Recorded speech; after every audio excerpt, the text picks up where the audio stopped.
Hi again, physical geographers. Glad to have you in GEO112, Physical Geography, Climate and Weather. So we're reaching a very key period in this class. Last class we talked about temperature and insolation, and we're making the jump from that into what happens with temperature and insolation. So interestingly enough, we have movement that's caused and some change that's caused from the temperature and insolation. So insolation, once again, we talked about incoming solar radiation, long wave radiation that we receive in our atmosphere from the sun. Okay, good. Impact of pressure and wind on the landscape. So there is an impact. It basically can do certain things like erosion. We can have water erosion. We can have wind erosion.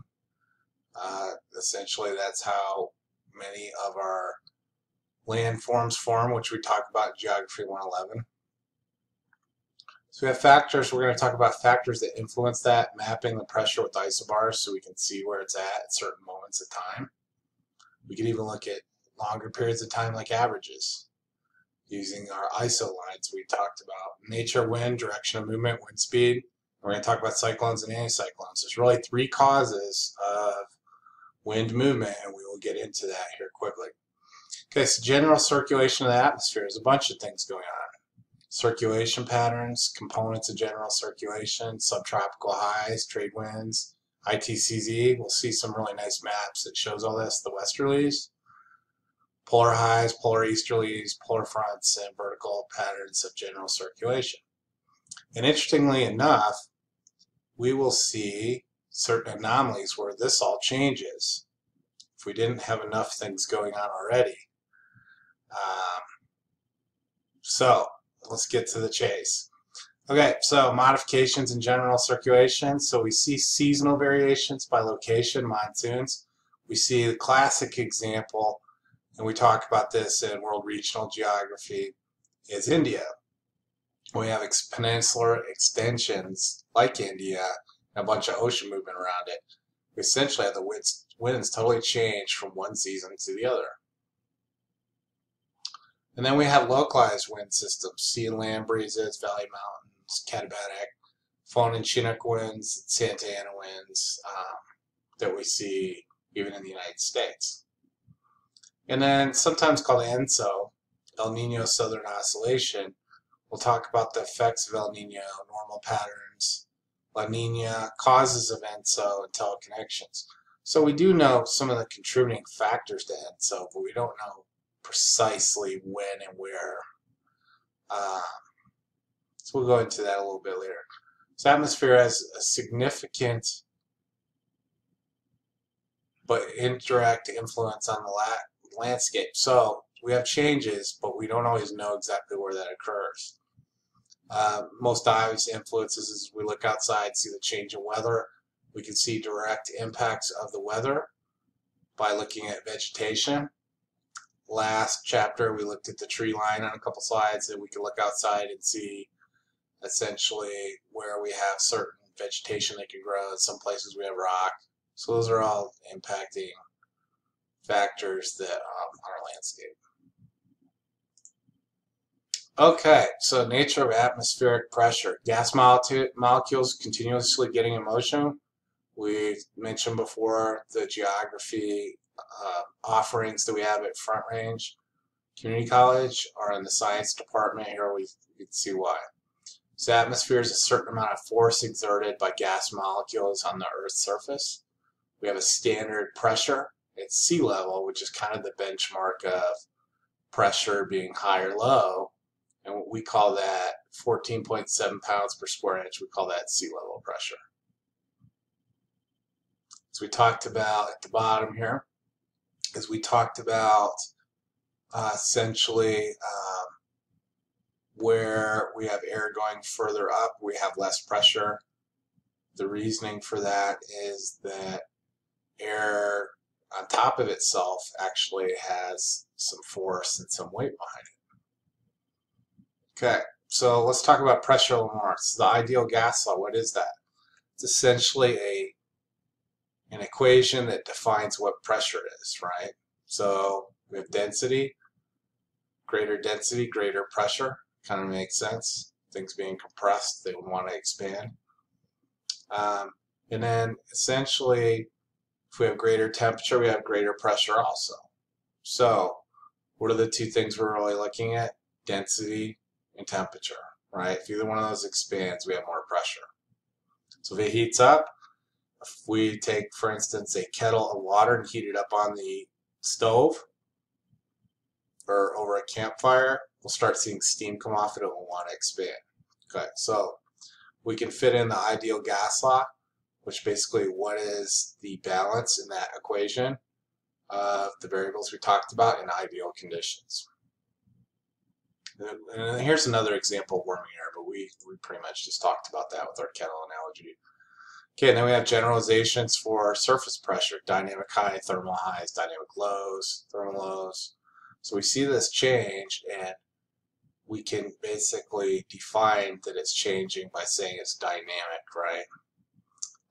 Thermal high, thermal low, that essentially says that we have a lot of energy either going from or to an area, right? Okay, so this pressure that we talked about, atmospheric pressure, we essentially can measure it. We can take a barometer and see how many units it is. We talked about 14.7 per square inch as far as the pressure at sea level. But we can have barometric pressures that are read through daily, to the minute, or over time. We can have certain events. Then isobars are essentially the lines that we talked about. We have multiple points. We draw lines equivalent to contour lines that marry up or match up all the equal pressure areas, and then basically draw a line through it so you can see basically what's going on, like in the map that we have here in the bottom right. This shows us where higher pressure is, and then we have isobars on each one of these rings on the left here that I'm pointing to. Shows us equal pressure, and then we can see a high pressure cell, which is essentially good weather. Low pressure cell, we have some poor weather, bad weather conditions coming up. Okay, so what is wind? Horizontal air movement. I tend to live in the southern part of Denver. We see a lot of wind in the valley I live in. I also spend some time in the mountains, so we'll see a lot of shear of winds heating up, cooling down there. And we tend to have a lot of wind in Colorado at times. We see about every strain of weather that we possibly could. So nature wind. What makes up wind? There's really a few things we talked about towards our opening of this chapter. Pressure gradient force, so pure movement from high pressure to low, right? So we have more matter in a certain area and less matter in another area. So the matter that's more dense is going to move to the lower area. Then we have the Coriolis effect, which is deflected basically due to the Earth's rotation. So that's the spinning we talked about with water and air, right? That's contributed to the Earth's rotation, reversed on the southern hemisphere. Northern hemisphere deflects right, southern does left, right? Good. And then we have friction, a third component. So whenever you have movement, whether it's a train going down some rails, driving a car somewhere, taking the bus into school, any of those, we always have friction when we have movement. So basically it's a resistance to turning or movement or flow. In this case, we have it with air. Great example of our slide we saw a few slides ago. Essentially barometric pressure. Here's a map showing wind speed. Great map that kind of tells you where it's the most windy. I love it. Wind flow patterns, southern hemisphere, northern hemisphere. Another great map that basically reinforces the Coriolis effect we talked about. Here we see more and how it's contributed to anticyclones and cyclones. Excellent. And then here we see vertical movement as far as cyclones and anticyclones. What happens with the low and the high pressure? There is movement up and down, right? And then we have basically just a sample. If we didn't have a rotating Earth, we really wouldn't have the movements of the cyclone, anticyclone. We probably wouldn't have as much moving up and down. Probably wouldn't have as much friction and torque. So here we get into certain types anomalies. Well, they're regular situations, but they're somewhat anomalous, and they don't happen all the time. Especially when we get into monsoonal type activities, because they're seasonal. But Hadley cells are moved because of essentially the air heating up over the equator, and then it circles around, right? We have ITCZ, which is basically movement along the equator, partly because of the Hadley cells, subtropical highs. So we have it warming up among just under the tropics. Then we have westerlies that come in. And then we also have easterlies that come in from the Earth rotating and essentially being tilted. We talked about different types of insolation occurring depending on what season it is. And then we also have our polar highs at the very top here.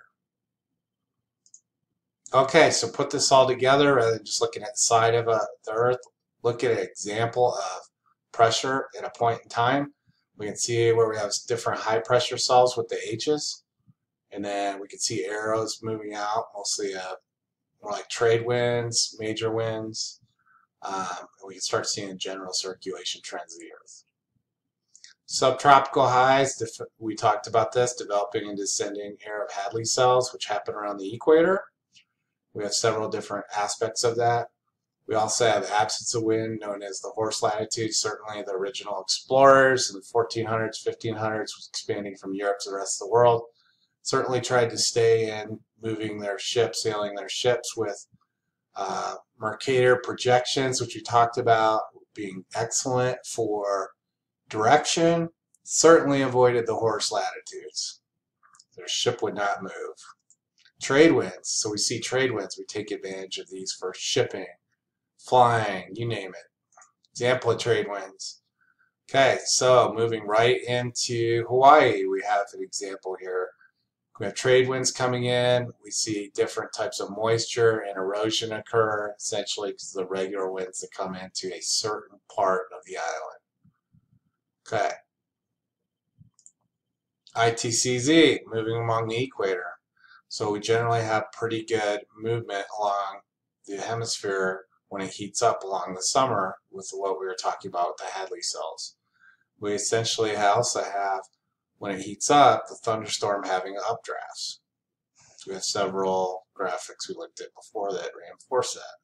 Westerly, so movement among the west. So if you fly in a plane in the United States, and essentially, say you're going to the East Coast, your flight's going to be a little quicker than if you fly back from the same place from the East Coast to the West Coast, and that's because of the westerly trade winds.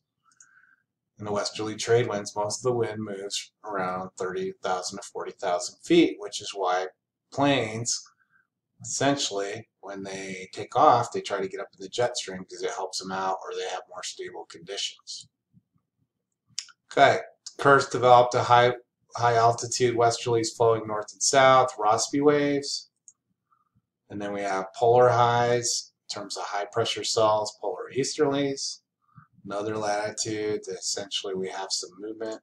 Example of a polar front using different types of our spheres we talked about. So that's actually pulling together the last 3 chapters, really. And then our monsoons, which are a classic example. We use as India, but when we get into Southeast Asia, East Asia, parts of Africa, as the map shows, are impacted. And then here's our India example, Southeast Asia. And then we have sea breezes and land breezes. These essentially can be influenced or really are caused by land heating up and cooling down faster than water. So that really drives the energy we talked about being created in the last chapter as far as temperature and insulation. And now we're really talking about, wind systems. So it really kind of comes together as far as what's driving what. Valley, mountain, katabatic winds, larger regional air drainage through gravity airflows. We usually see these happen with massive land with a lot of water surrounding it, for instance, Greenland and Antarctica. Chinook winds, Santa Ana winds we see in the western United States, dry air cycling through, heating up, very seasonal. And El Nino, so essentially every 3 to 7 years we have the water and the air movement get displaced, and it's a little confusing on what causes this. We know essentially energy drives it.